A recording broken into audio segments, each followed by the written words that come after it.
This may be the tornado warning.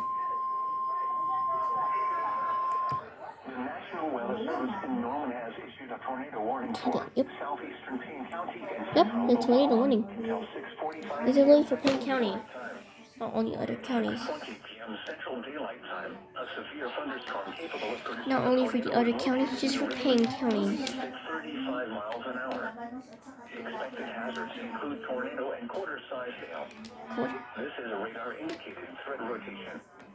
The following impacts Okay, a tornado warning has been issued for Payne County until 6:45 or 7 p.m. Damage to roofs, windows, and vehicles will occur.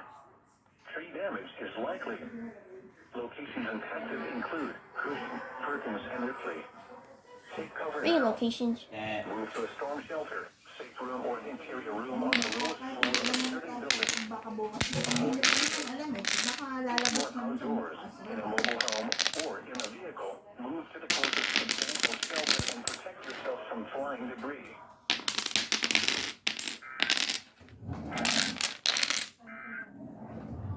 What? Flooding caused by excessive rainfall is expected. Where? Portions of central Oklahoma, A tornado warning has been issued. central Oklahoma, northern Oklahoma, and southwest Oklahoma